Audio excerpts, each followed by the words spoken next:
presentamos Tiempo de Dios con el pastor Ezequiel Molina Hijo. Una palabra de fe que puede transformar. Capítulo 1, verso 21, dice la Escritura: entraron en Capernaum y enseguida en el día de reposo, entrando Jesús en la sinagoga, comenzó a enseñar. Y se admiraban de su enseñanza porque les enseñaba como quien tiene autoridad y no como los escribas. Y estaba en la sinagoga de ellos un hombre con un espíritu inmundo, el cual comenzó a gritar diciendo: ¿qué tenemos que ver contigo, Jesús de Nazaret? ¿Has venido a destruirnos? Yo sé quién eres, el Santo de Dios. Jesús los reprendió diciendo: cállate y sal de él. Entonces el espíritu inmundo, causándole convulsiones, gritó a gran voz y salió de él. Y todos se asombraron de tal manera que discutían entre sí diciendo: ¿qué es esto? Una enseñanza nueva con autoridad. Él manda aún a los espíritus inmundos y le obedecen. Y enseguida su fama se extendió por todas partes, por toda la región alrededor de Galilea.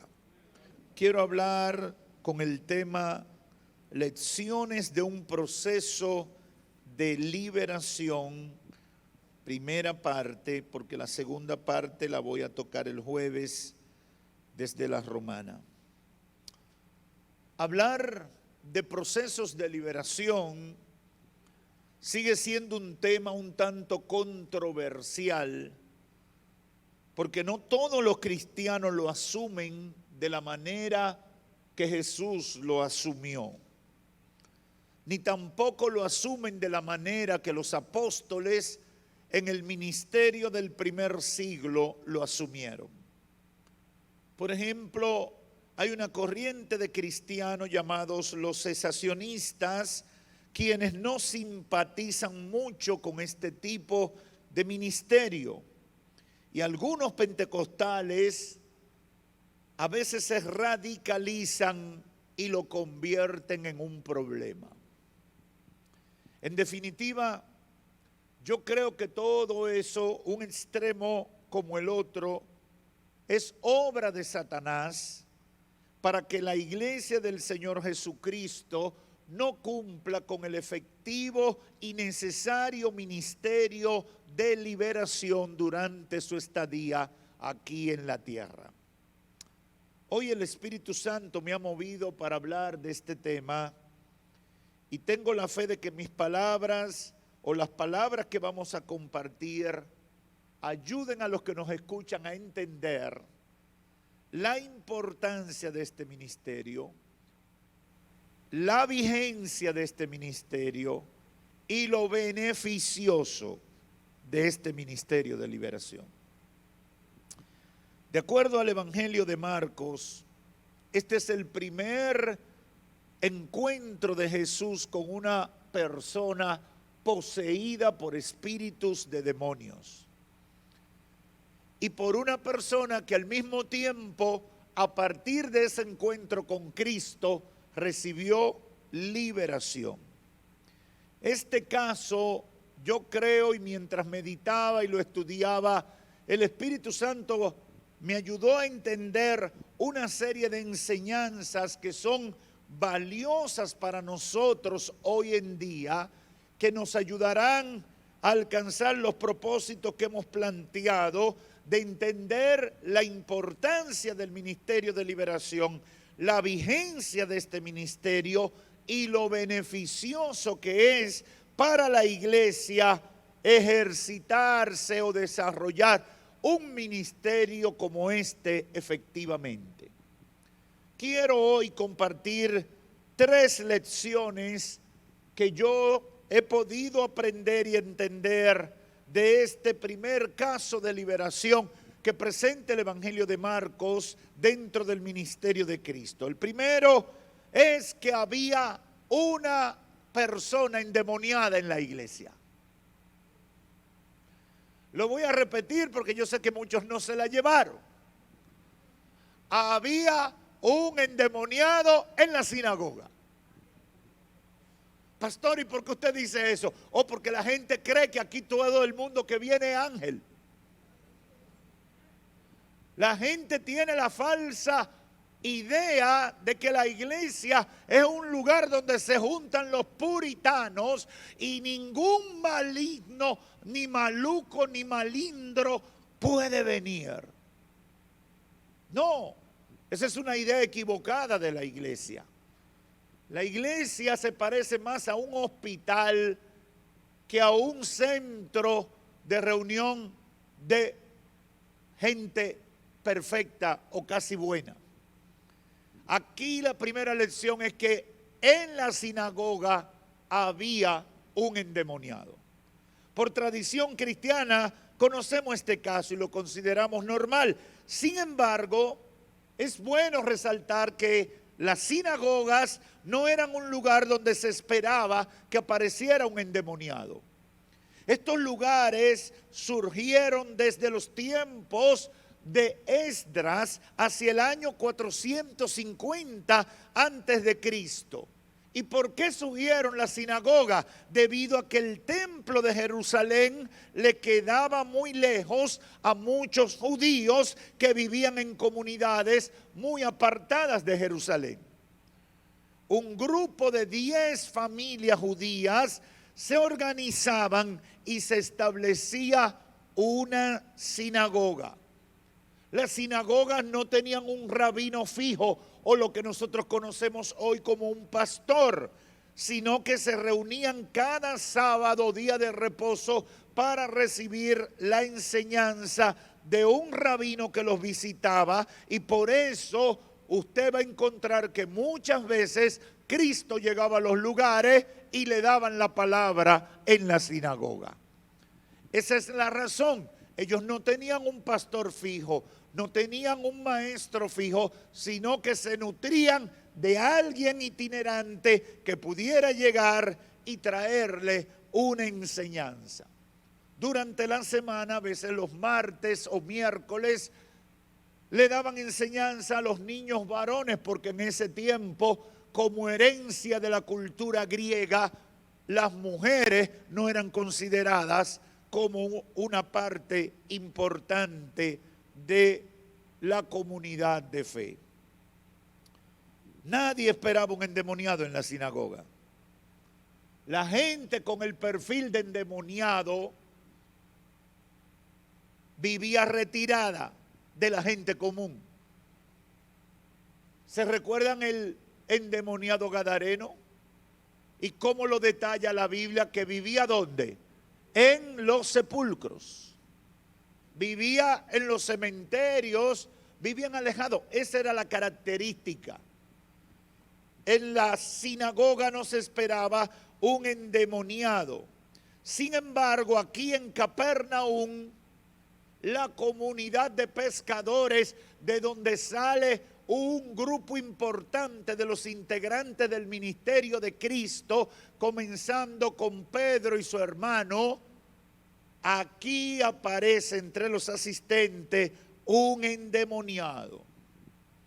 Y precisamente esa es la primera lección que el Espíritu Santo puso en mi corazón.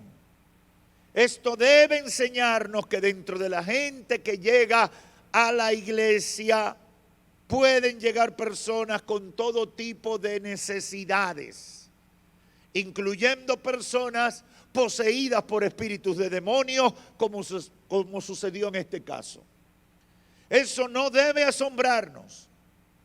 Eso no debe amedrentarnos.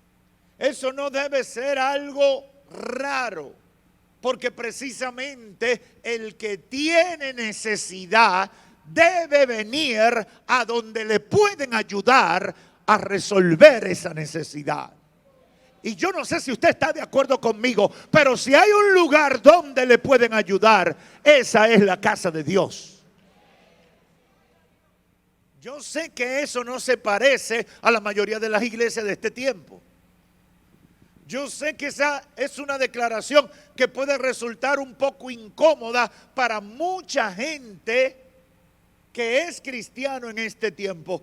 Hay iglesias que tienen un perfil tan exigente de quienes asisten que cuando llega alguien que no se parece a ellos, yo no voy a decir qué hacen, pero no lo reciben con agrado.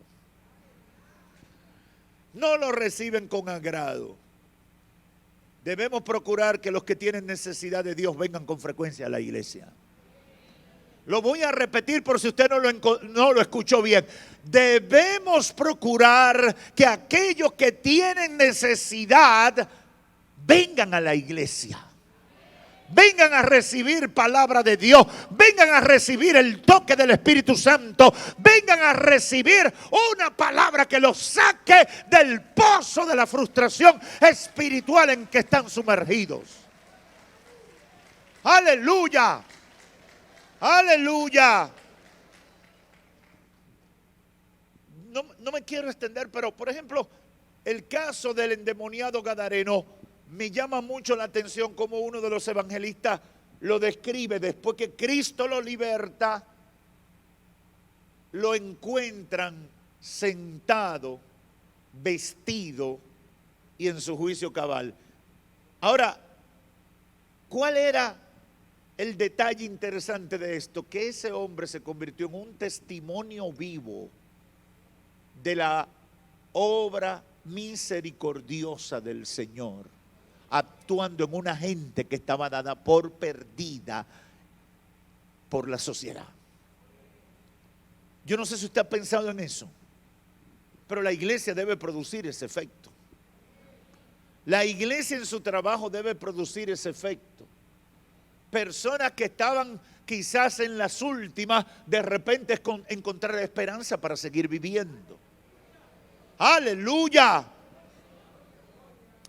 La segunda lección que encontramos en este pasaje bíblico es que Jesús hablaba con autoridad. Y este detalle que Marcos menciona en el relato de este hecho puede confundir a algunos o simplemente no entender de lo que se trata. Dice que Jesús enseñaba como quien tiene autoridad. Esa era la opinión de la gente. Esa era la referencia que daba la gente. La gente sentía que él hablaba como quien tiene autoridad, con dominio. Ahora, ¿por qué esa condicional en la referencia que están dando de Cristo? Porque Cristo no pertenecía a la élite religiosa del momento. Cristo no estaba reconocido como el gran maestro por los gurús de la religión y de la fe del tiempo en que vivía. Por lo tanto, la gente se sorprendía y decía, él habla como quien tiene autoridad, pero el sistema no le ha dicho que él es el grande, que es el que más sabe, que es el que domina la materia. Habían otros y por eso ponen la referencia, no como los escribas. ¿Quiénes eran los escribas? Los escribas eran los eruditos encargados de copiar los textos antiguos de la ley, de la Torá, de los libros de la Torá y de los profetas. Era una especie, era un grupo muy especial dentro del judaísmo. Ellos eran centinelas de la transcripción de la palabra. No había copiadora, no había imprenta, no había fotocopia, no había teléfono con cámara. Pastor, ¿y por qué usted hace ese señalamiento? Porque hay gente que cree que todo eso existió siempre. Estamos hablando del primer siglo, 20 siglos atrás. No había, los escribas transcribían los textos sagrados y procuraban con fidelidad copiar, hacer las copias pertinentes. Por eso tener un libro o tener la Torá con el Pentateuco era algo muy costoso. Cualquiera no podía tener una copia de alguno de los libros proféticos o de el Pentateuco. Cualquiera no tenía esa posibilidad. Había que ser muy rico para poder pagar eso, porque era un trabajo muy dedicado. Cuando usted estudia un poquito, se va a encontrar las diferentes categorías y grupos de escribas que existieron, y eran gente que tenían un celo tan especial por eso, por transcribir las escrituras, que si se equivocaban, si una línea le quedaba fuera del tamaño, entonces tenían que romper el pergamino y volver otra vez a escribirlo. Reglas terribles. Ahora bien, esta gente por ese oficio eran los que dominaban más el conocimiento del texto bíblico, porque de tanto copiarlo eran los que más se lo sabían y tenían el acceso. Por eso la referencia que hacen aquí cuando Cristo está enseñando, la gente dice, habla como quien tiene autoridad y no lo hace como los escribas. Es decir, los escribas son los que más saben y se suponen que deben ser los que tengan más dominio de los temas de Dios, pero este no es escriba, no es fariseo, no es un rabino conocido, pero habla con propiedad de lo que está hablando. ¡Aleluya!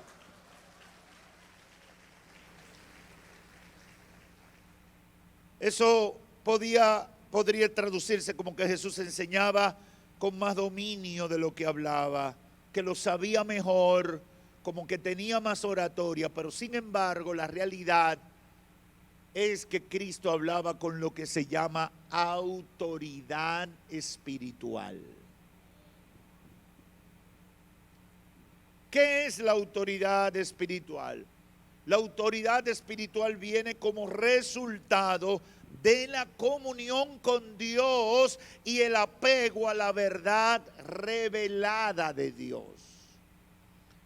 Hay gente que sabe teología, pero usted sabe que cuando habla de teología, está hablando con falsedad porque él mismo no cree lo que está diciendo y enseñando. Y mucho menos da testimonio de eso. Y no tiene comunión con Dios. La autoridad espiritual viene como resultado de la comunión con Dios y el apego a la verdad revelada de Dios. No es conocimiento humano ni tampoco información, es autoridad espiritual.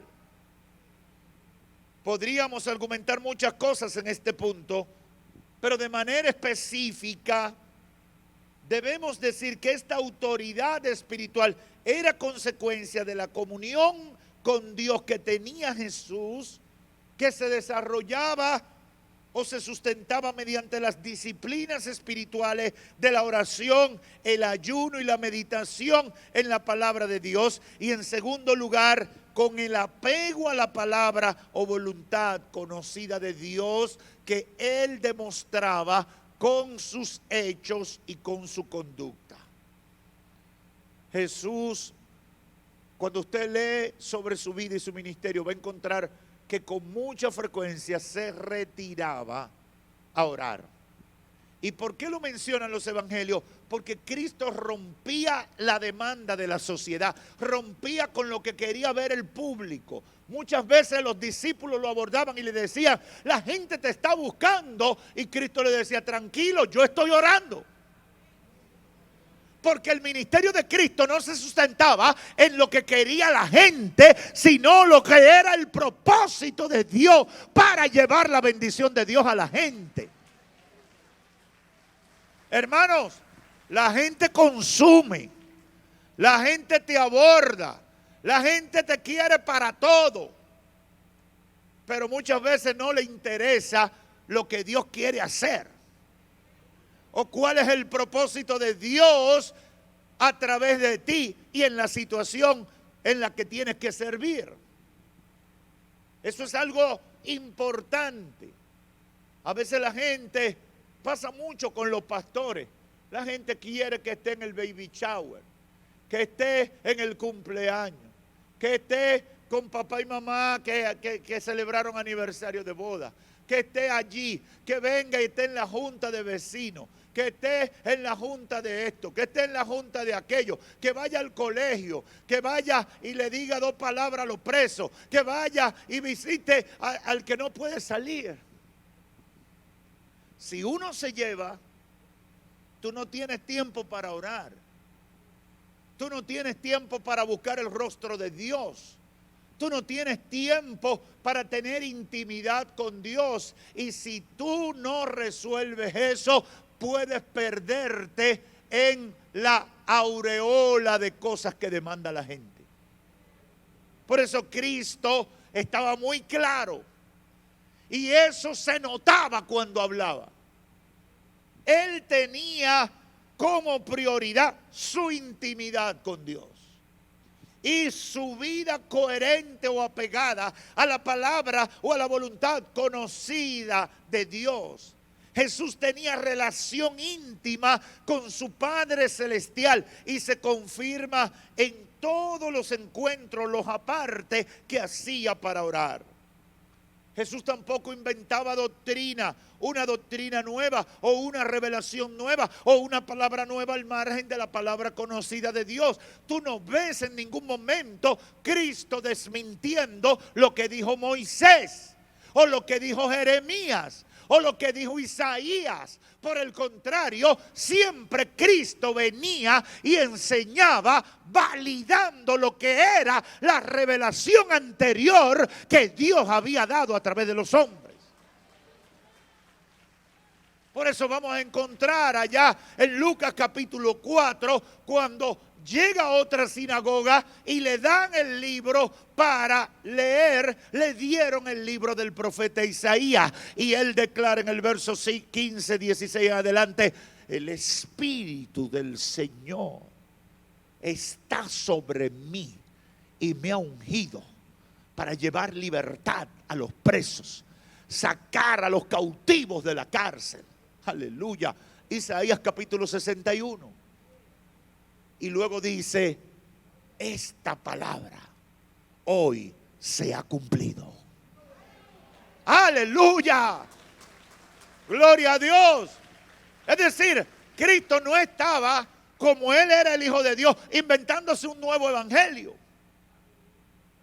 Él no estaba desautorizando lo que Dios había dicho a través de los profetas. Él vino para conectarse con lo que Dios había comenzado. ¿Qué percibía la gente? Seguridad, fuerza espiritual en sus palabras, confirmación en su espíritu de que Cristo hablaba de parte de Dios. Hermanos y amigos que me escuchan, debe quedarle claro a todo el mundo que no podemos ejercer un ministerio en la obra de Dios y mucho menos de liberación si no buscamos el rostro de Dios.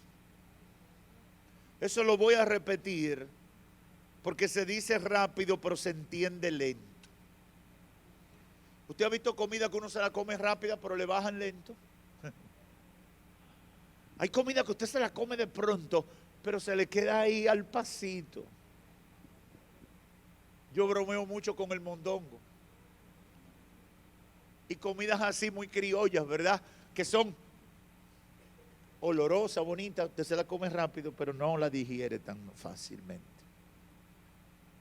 No podemos ejercer un ministerio en la obra de Dios. Y mucho menos de liberación si no buscamos el rostro de Dios. Si no sacamos tiempo para orar. Si no dedicamos tiempo para conocer la palabra de Dios. Si no sujetamos nuestra vida a la obediencia a Dios. Yo me indigno con tanta gente que quiere ministerio, pero no quiere buscar de Dios. Tanta gente que quiere púlpito por democracia, pero no quiere tener intimidad con Dios. No quiere entrar en las profundidades de una vida de búsqueda de Dios. Esos elementos nos darán la autoridad espiritual que se impone a los deseos del diablo cuando quiere destruir la vida de las personas. La tercera lección es que donde está el Espíritu de Dios, donde está el Espíritu de Dios, hay libertad. Eso es el estribillo de un coro, pero es una verdad. Es una verdad cristiana. Donde está el Espíritu de Dios, no, ustedes no lo creen, parece. Yo lo voy a repetir. Donde está el Espíritu de Dios, aleluya, aleluya.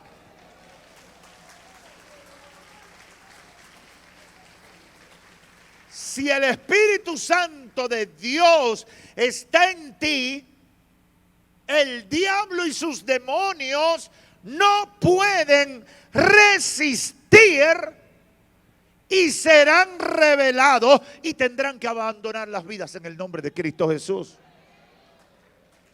Eso tiene que pasar. Eso es lo natural que debe pasar. Jesús no llegó a la sinagoga reprendiendo demonios.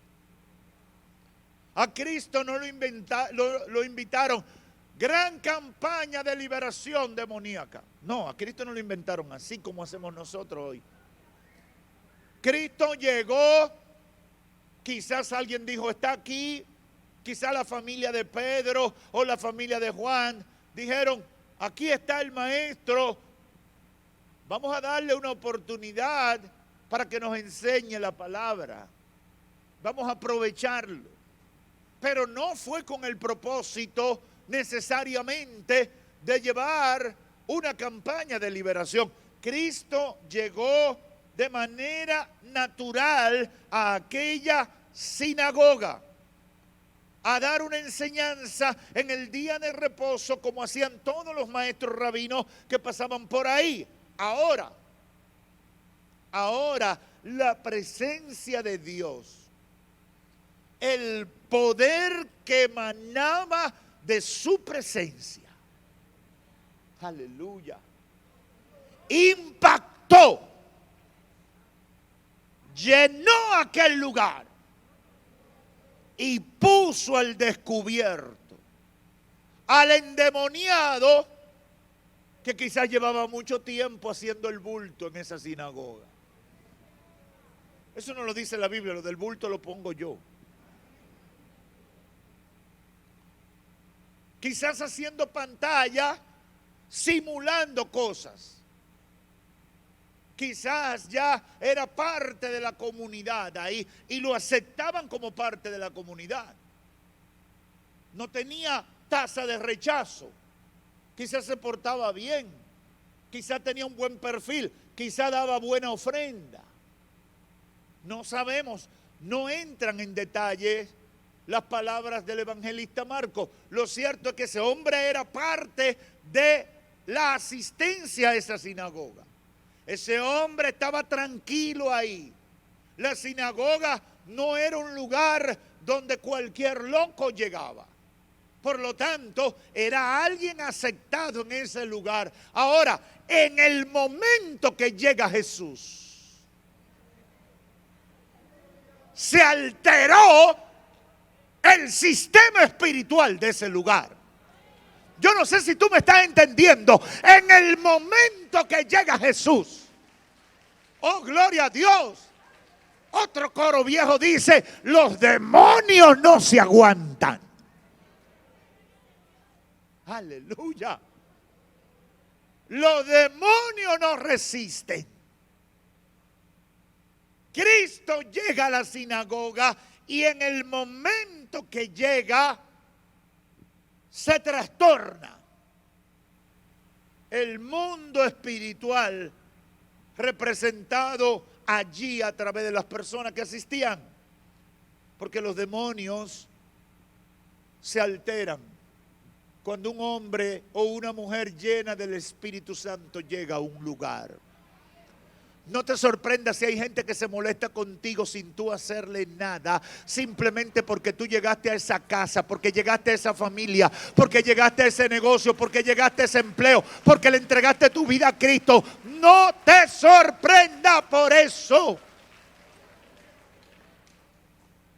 ¿Por qué resalto esto? Porque tenemos siempre esa batalla. Muchas veces la gente dice, yo no sé por qué se levantan conmigo. Yo no sé por qué yo no le hice nada. No. El problema no es lo que tú hayas hecho o hayas dejado de hacer. El problema es que el día que te conviertes a Cristo y te llena de la presencia de Dios, ese día los sistemas espirituales donde tú puedes llegar serán trastornados por lo que hay en ti a partir de esa decisión. Aleluya, aleluya. Todos los cristianos nacidos de nuevo y llenos del Espíritu Santo deben producir ese efecto que producía Cristo donde quiera que llegaba. Y me atrevo a decir que cuando eso no sucede, debemos revisar nuestra comunión con Dios y debemos revisar nuestras disciplinas espirituales. Quiero concluir con un par de ideas finales sobre estas 3 lecciones. Número 1, la autoridad espiritual es una cualidad distintiva de los hijos de Dios que viven en comunión con Dios y que viven de acuerdo a la palabra de Dios. Autoridad espiritual no es léxico, no son técnicas de exorcismo, no son amuletos o resguardos, no son expresiones que decía fulano o mengano. La gente se pierde con eso. Autoridad espiritual es sinónimo de poder de Dios impartido por el Espíritu Santo que fluye a través de los que le sirven a Dios en espíritu y en verdad. Aleluya, aleluya.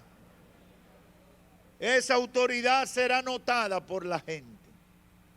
Esa autoridad será notada por el diablo y los demonios. No te pierdas con eso. Esa autoridad será sentida en el mundo espiritual. Y esa autoridad es la que va a permitir, o es el medio, la herramienta que va a producir los resultados de un ministerio efectivo de liberación. Siempre que hablo de esto tengo que decir, no es tan sencillo hablar de liberación porque el diablo es real, los demonios son reales. Y cuando usted ve una manifestación demoníaca, no siempre la gente tiene la valentía espiritual para enfrentarla. Yo he visto reacciones muy pintorescas de mucha gente cuando se enfrenta a un demonio. En segundo lugar, debemos estar preparados para ministrar liberación a los cautivos por el diablo. Lo repito, debemos estar preparados para ministrar liberación a los que han sido o están siendo víctimas del diablo, están siendo cautivos por el diablo. Debemos estar preparados para ministrar liberación. Yo no sé cuántos de los que están aquí, si yo les digo, ven, vamos a reprender un demonio allí, aceptarían la invitación. 4 manos dijeron amén.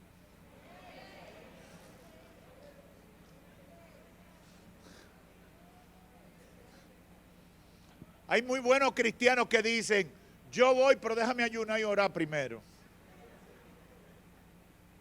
Como que los demonios van a esperar que tú vayas a echar gasolina para entonces ellos. No funciona de esa manera. Por eso el verdadero cristiano siempre está en comunión con Dios. tiene la disciplina de estar preparado espiritualmente. Por eso los cristianos oramos todos los días, por eso los cristianos frecuentemente ayunamos, por eso los cristianos vivimos en la obediencia a Dios, porque esto no se trata de prepararse para que un día me citen. Esto se trata de estar 24/7. Listo para dar la medida que Dios espera que nosotros demos en esta tierra. En segundo lugar, debemos estar preparados para ministrar liberación, porque esa gente necesitada va a venir, o el Espíritu Santo usará a alguien para que vengan a nuestros cultos y reuniones. Debemos entenderlo y estar listos para llevar liberación en el nombre de Jesús. Yo quiero que esta iglesia aprenda que no importa la manifestación que haya, no importa qué tipo de o qué rango de demonio aparezca en alguna reunión, todos nos unimos en un mismo espíritu para llevar liberación. Todos nos ponemos de acuerdo en un mismo espíritu para que el que llegó preso del diablo salga libre por el poder del Espíritu Santo. Yo no sé si tú me estás entendiendo. Esa es la iglesia que va a impactar en esta sociedad posmoderna. Esa es la iglesia que va a impactar en esta sociedad en rebeldía, franca rebeldía contra Dios. Es la iglesia del poder, como decíamos en día pasado. Es la iglesia que tiene poder. Es la iglesia que no se queda de brazos cruzados ni con indiferencia viendo cómo la gente es destruida por el diablo. Es la iglesia activa. Esa gente necesitada vendrá a nuestros cultos y reuniones y debemos entenderlo y estar listos para ministrar liberación en el nombre de Jesús. Nosotros deseamos eso, que en nuestras iglesias estemos así. Hay más gente atada y esclavizada por el diablo de lo que usted se imagina. ¿Cuánta gente conoces que no puede vivir sin consumir drogas? Esa es gente que está atada. ¿Cuánta gente conoce que no puede vivir sin consumir alcohol? ¿Tú crees que ellos quieren estar consumiendo alcohol y drogas? A veces te dicen, es que no puedo. Es que no puedo dejar esto. Yo he conocido casos de alcohólicos que me han dicho, perdí mi familia, perdí mi negocio, perdí todo, pero es que yo no puedo dejar la bebida. Es que mi cuerpo me lo pide, me dicen algunos. Con la droga y con el alcohol y con el cigarro, el tabaco, me han dicho eso. Es que mi cuerpo me lo pide. Es que se me mete una cosa, un pensamiento en la mente de que tengo que buscar eso. ¿Cuántas personas no conoces que viven en depresión, en profunda tristeza y sin ánimos de vivir? Esos son gente que están atadas por el diablo.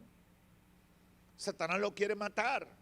¿Cuánta gente conoce que no pueden dormir, que viven en ansiedad y tormento? Y cuando tú analizas su vida, no hay razón para vivir de esa manera, pero no hay forma.